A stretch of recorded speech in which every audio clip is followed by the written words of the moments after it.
السلام علیکم ورحمۃ اللہ وبرکاتہ۔ الحمد للہ وكفى وسلام على عباده الذين اصطفى أما بعد فأعوذ بالله من الشيطان الرجيم بسم الله الرحمن الرحيم إن الله وملائكته يصلون على النبي يا أيها الذين آمنوا صلوا عليه وسلموا تسليما۔ میرے محترم بزرگوں اور دوستوں، آج انشاءاللہ ارادہ یہ ہے کہ درود شریف پڑھنے کے فضائل کیا ہے اور نہیں پڑھنے پہ کیا وعید آئی ہے اور اس سے دنیا اور آخرت کے کیا فائدے ہوتے ہیں، اس کو جاننا ہم سب کے لیے ضروری ہے۔ اس لیے آج ارادہ کیا ہو یہ بات ہم سب کے درمیان ایک بار مذاکرہ ہو جانا چاہیے۔ دیکھیے، حضور اقدس صلی اللہ علیہ وسلم نے ارشاد فرمایا کہ مومن کے لیے بخیل ہونے کے لیے بات کافی ہے کہ جب میرا ذکر اس کے سامنے کیا جائے تو وہ مجھ پہ درود نہ بھیجے۔ وہ درود نہیں بھیجتا ہے گویا وہ بخیل ہے۔ یعنی ہر ایک مسلمان بخیل ہونے کی انتہا اس کی اتنی ہر مسلمان کے لیے کہ جب نبی اکرم صلی اللہ علیہ وسلم کا اس میں گرامی آئے اور وہ آپ صلی اللہ علیہ وسلم پہ درود نہ بھیجے تو سب سے بڑا بخیل ہے۔ مومن کا سب سے بڑا محسن نبی اکرم صلی اللہ علیہ وسلم کے سوا کوئی نہیں ہو سکتا۔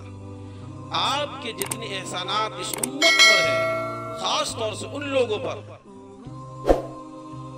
جنہیں اللہ تبارک و تعالی نے ایمان کی دولت سے نوازا، اتنے احسانات ہیں اس کا کوئی احاطہ نہیں کیا جا سکتا۔ خود حضور اکرم صلی اللہ علیہ وسلم کے یہ حال تھا کہ اپنی امت کے فکر میں دن رات گھلتے رہتے تھے، پریشان رہتے تھے۔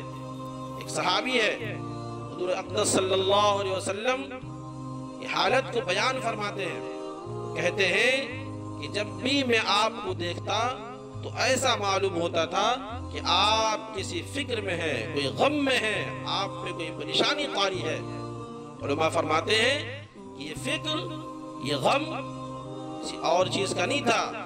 آپ کو تجارت کا نقصان ہو رہا ہے، یا مال و دولت میں آپ کے پاس کمی آ رہی ہے، یا دنیا کے سرداروں کی طرح مال جمع کرنے کی فکر تھی۔ نہیں، بلکہ فکر اس بات کی تھی، غم اس بات کا تھا کہ میری امت اس طریقے سے جہنم سے بچ جائے۔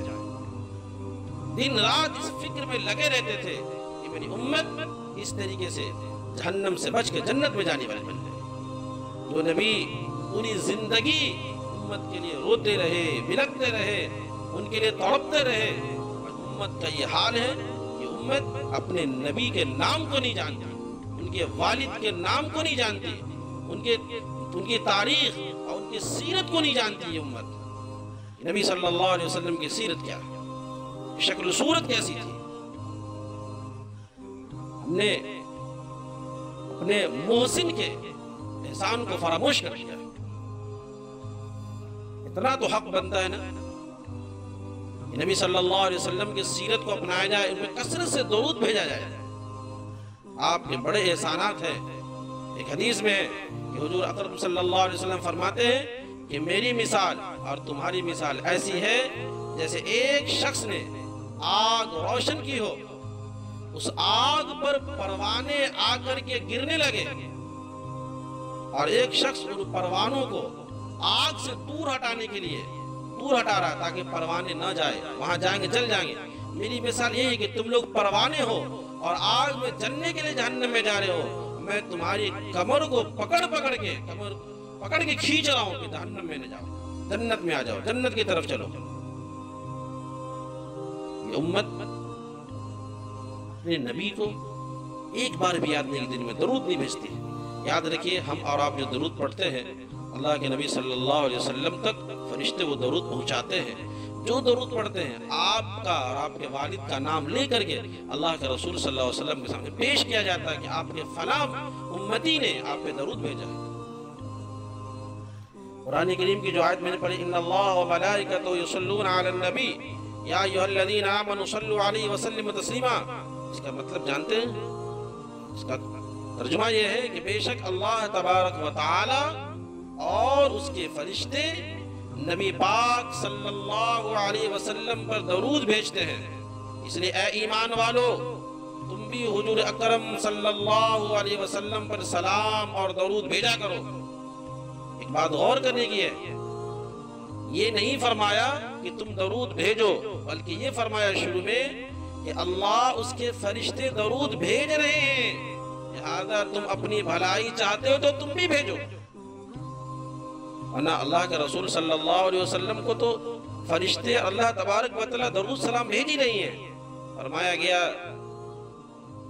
ایمان والوں سے کہا گیا اے لوگو تم بھی بھیجا کرو، نبی صلی اللہ علیہ وسلم پہ تم بھی بھیجو۔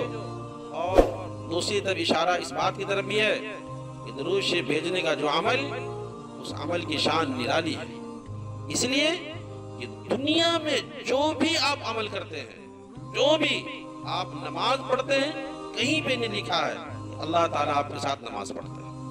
اب روزہ رکھتے ہیں، کہیں نہیں لکھا کہ اللہ تبارک و تعالیٰ آپ کے ساتھ روزہ، بندوں کے ساتھ اللہ بھی روزہ رکھتے ہیں۔ اب زکوٰۃ دیتے ہیں، کہیں نہیں لکھا کہ اللہ بھی زکوٰۃ دیتے ہیں۔ حج کرتے ہیں، کہیں نہیں لکھا کہ اللہ تبارک و تعالیٰ بھی حج کرتے ہیں۔ لیکن یہ دیکھیے کتنی بڑی شان کی بات ہے، فرمایا کہ جب تم درود بھیجتے ہو نا تو ساتھ میں اللہ تبارک و تعالیٰ بھی اور فرشتے بھی درود بھیجتے ہیں۔ اتنا محبوب عمل ہے، یہ عمل اللہ تبارک و تعالیٰ خود کر رہے ہیں، اپنے نبی پہ درود بھیج رہے ہیں، اس لیے درود بھیجنا چاہیے۔ بالخصوص جمعہ کے دن ابو داؤد شریف میں ایک حدیث ہے، آپ صلی اللہ علیہ وسلم نے جمعہ کے دن کثرت سے درود شریف پڑھنے کی بڑی اہمیت، بڑی ترغیب دلائی ہے۔ آپ صلی اللہ علیہ وسلم نے فرمایا کہ جمعہ کا دن سب سے افضل ترین دن ہوتا ہے، اس میں اللہ تعالیٰ نے حضرت آدم علیہ السلام کو پیدا فرمایا اور اسی دن ان کی وفات ہوئی، اسی دن قیامت کا سور پھونکا جائے گا اور اسی دن قیامت قائم ہوگی۔ لہذا امت کو اس بات کی طرف توجہ دلائی گئی ہے، اس دن یعنی جمعہ کے دن کثرت سے درود شریف پڑھا کرو، غافل نہ رہا کرو۔ آپ نے فرمایا امت جو درود پڑھتی ہے وہ میرے سامنے پیش کیا جاتا ہے۔ آپ صلی اللہ علیہ وسلم پہ درود پیش کیا جاتا ہے تو ہمیں چاہیے کہ ہم کثرت کے ساتھ درود شریف پڑھیں، کثرت کے ساتھ درود شریف پڑھیں، اس کے بے شمار فائدے ہیں۔ ایک اور روایت میں ہے انس بن مالک رضی اللہ تعالیٰ عنہ سے، ایک بڑی لمبی روایت ہے، اس کا خلاصہ یہ ہے کہ قیامت کے دن حضور اکرم صلی اللہ علیہ وسلم سے سب سے زیادہ قریب وہی شخص ہوگا جو حضور صلی اللہ علیہ وسلم پہ کثرت سے درود بھیجتا ہوگا، سب سے زیادہ درود پڑھتا ہوگا وہ اللہ کا رسول صلی اللہ علیہ وسلم سے سب سے زیادہ قریب ہوگا۔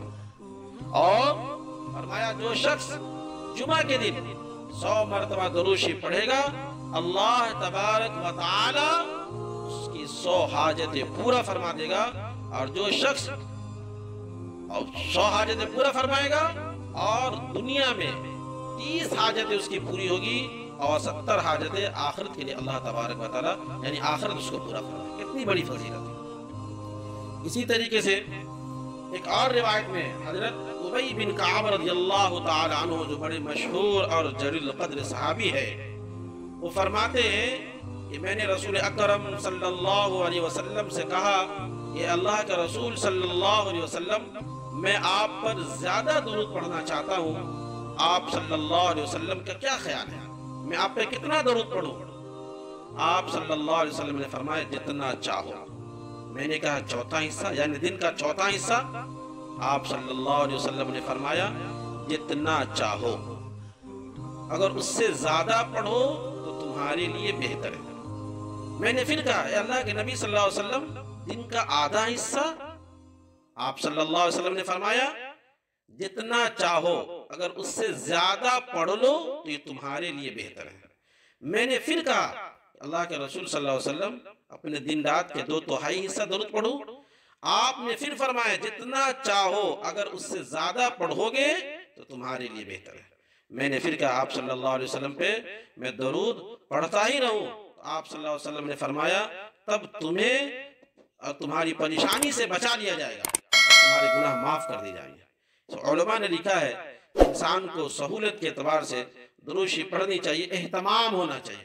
کم از کم روزانہ صبح و شام، صبح میں 100 مرتبہ اور شام میں کم از کم درود شریف ضرور پڑھنا چاہیے، کثرت کے ساتھ پڑھنا چاہیے. صبح میں 100 مرتبہ اور شام میں 100 مرتبہ. پتہ چلا کسی دن بہت پڑھے اور کبھی کبھی چھوڑ دیے، غائب ہو گئے، تو ایسا نہیں ہے. اہتمام کے ساتھ روزانہ اہتمام کر، صبح میں 100 مرتبہ پڑھیے اور شام میں 100 مرتبہ پڑھیے. جو درود اللہ کا رسول صلی اللہ علیہ وسلم پہ نہیں بھیجتے ہیں، نہیں پڑھتے ہیں، ان کی بڑی وعید. آپ نے اکثر یہ روایتیں سنی ہوگی کہ اللہ کا رسول صلی اللہ علیہ وسلم ایک مرتبہ جب ممبر پہ چڑھے تو آپ نے فرمایا آمین، دوسرے پہ پاؤں رکھے تو آپ نے فرمایا آمین، تیسرے زینے پہ آپ نے پاؤں رکھا تو فرمایا آمین. یعنی ممبر پہ پہلے زینے پہ پاؤں رکھے آمین، دوسرے پہ آمین، تیسرے پہ آمین. صحابہ نے پوچھا اللہ کے رسول آپ جب پہلے سیڑھی پہ پاؤں رکھ رہے تو فرمایا آمین، دوسری پہ پاؤں رکھے تو آپ نے فرمایا آمین، تیسرے پہ پاؤں رکھے تو آپ نے فرمایا آمین. کیا وجہ ہے؟ تو اب جو 3 باتیں اس میں سے ایک بات جو درود شریف مجھے بتانی ہے کہ آپ نے فرمایا اس وقت حضرت جبرائیل علیہ السلام میرے پاس آئے اور انہوں نے 3 بد دعائیں دی. اس میں سے ایک بد دعا یہ بھی تھی کہ جو شخص میرا نام جس مجلس میں جس جگہ میرا نام آ جائے اور یعنی محمد صلی اللہ علیہ وسلم کا نام آئے اور درود نہ بھیجے وہ شخص ہلاک اور برباد ہو جائے.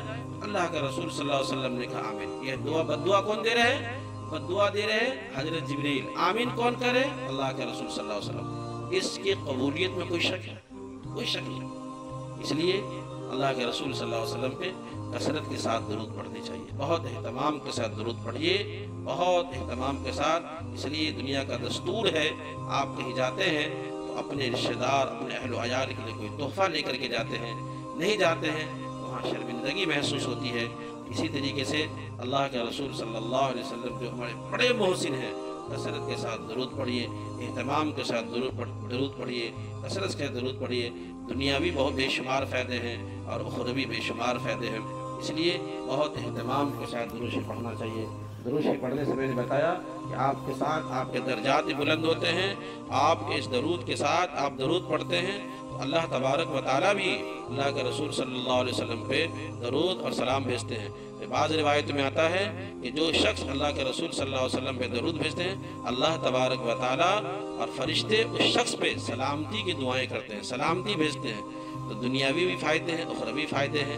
اس کے علاوہ کہ اپنے محسن کے احسان کو یاد رکھتے ہوئے، بڑا احسان ہے نبی اکرم صلی اللہ علیہ وسلم کے اس امت پہ، اپنے محسن کے اس احسان کو سامنے رکھتے ہوئے کثرت کے ساتھ درود پڑھیے.